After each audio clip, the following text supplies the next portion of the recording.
Ikiwa tu ni Jumatatu ya tarehe 15 mwezi huu wa 9, tukiwa tumekita kambi hapa Nairobi katika Chuo Kikuu cha Nairobi kuhakikisha kwamba siku hii ni siku tu ya kusherekea demokrasia duniani kote, na leo tuko hapa katika shule ama katika Chuo Kikuu cha Nairobi kusherekea siku hii. Na basi ukiangalia nyuma yangu utaona tu kwamba ni baadhi tu ya watu ambao tayari wako pale kuhakikisha kwamba siku hii itakuwa ni siku tofauti sana, kuhakikisha kwamba watu wanasherekea siku ya demokrasia hapa Kenya, na watu wameungana, mashirika mbalimbali haswa sana mashirika kutoka Mombasa, kutoka Nakuru, Nairobi, kutoka Eldoret, Nakuru, Kisumu na kote tu kuhakikisha tu kwamba siku hii inakuwa ni siku tofauti. Sisi tumekita tu kambi hapa kuhakikisha kwamba tutakuletea habari pindi zitakapokuwa.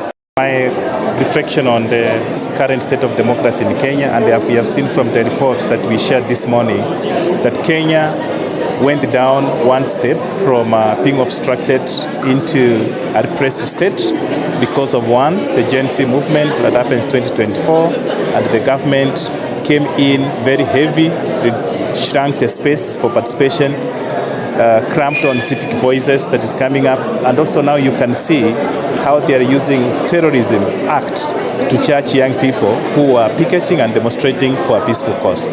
So in my view, for the last 18 to 24 months, democracy in Kenya has actually gone down, because you even fear when you want to make comment on social media. Every time people are asking, I hope I'm going to reach home safely, because I don't know who is listening to what I'm speaking about. So that tells you the fear to express, freedom of expression and assembly in this country is actually threatened. Civil society has multiple roles. So one of it is being the intermediary, the link between citizens and the governments, and they're the ones who actually amplify the citizen voices whenever issues are coming from communities or grassroots in the country. But by and large, they also hold the governments accountable to ensure that what the government is promising citizens is also being delivered. Ensuring corruption is much more reported. You see civil society and the media are clustered under together. So they are the ones who amplify the evils that happen in society for the wider society to know. Because you and me may not be knowing what's happening entirely in this country. So it's through civil society and the media that comes strongly to actually show the society as a mirror what's actually happening and what our citizens need to do. So one of the things that is making democracy go down, I call it selfishness of the leaders who we elect into office, because we trusted them in the first place, and they actually went and did against what we expect them to do. They want to cramp the institutions that hold them accountable whenever they go astray, and as citizens, as we ask these questions, so they want to amass power close to themselves and lock us out as citizens who put themselves in that office. So my suggestion is the power to change the leaders we want. But also, you can change the leaders, but also the system is corrupt. So we actually need to ensure the systems are also looked into. Even if you are put there as a person, as long as the system is corrupt and you are clean, you end up becoming a corrupt person. My call to action is reiterating what the former Chief Justice mentioned, respecting the rule of law. You can imagine we have set of rules that govern us in all aspects of humanity, but we decide not to follow these rules, and that brings anarchy in the country. For us to promote democracy, human rights, respect for freedom of assembly, and all the rights that we enjoy, we must respect the law that says what and what not to do at a particular time. Also, as I spoke in the morning in my opening remarks, ahead of 2027 is calling all of us, all the young people, to register, acquire the IDs, and also participate in acquiring the voters card to ensure that they participate in this noble democratic process.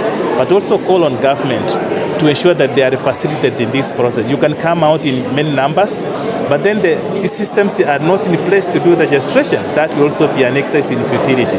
So to the governments of the day, ensure that we have the tools and systems and equipment necessary for us to participate in this coming up process of 2027. One of the key roles the judiciary will play in upholding democracy is to decide fairly the election petitions, including the presidential petition that are filed. Kenya as a country is falling short because of the emasculation by the executive of very many institutions of Kenya that are not led to play their role. And as a result, there is a lot of wrong things being done. The judiciary cannot investigate cases and take the people to court. I'm not defending the judiciary as such. The cases that are taken to court are investigated by the police and they are taken to court. So the problem lies with the DPP. The DPP is the one who is not investigating, getting the cases investigated properly and taken to court. Where there is proper investigation, and if the judiciary fails to do its work, then the problem would be in the judiciary. Is for whoever comes to power will need to get the Kenyans to trust him. And that's what I'm going to do. The Kenyans will trust me because I will tell them the truth. I will not lie to them. The biggest threat to Kenya's democracy is impunity, failure to follow the law. When you don't follow the law, you do, as you wish. That will create impunity and it can lead to anarchy.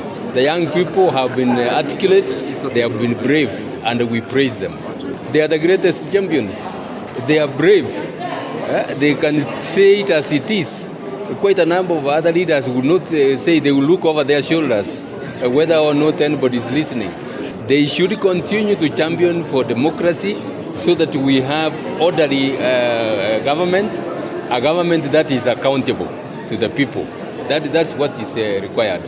I would like just to add the fact that and appeal to young people to register as many as you can so that you remove this regime which has oppressed you and get a regime that will respect the law. If you give me that opportunity, if you give me that privilege, I will ensure that we follow the law and I will deal with the corruption head on. Thank you very much. Thank you. Thank you. Jina langu naitwa Sita.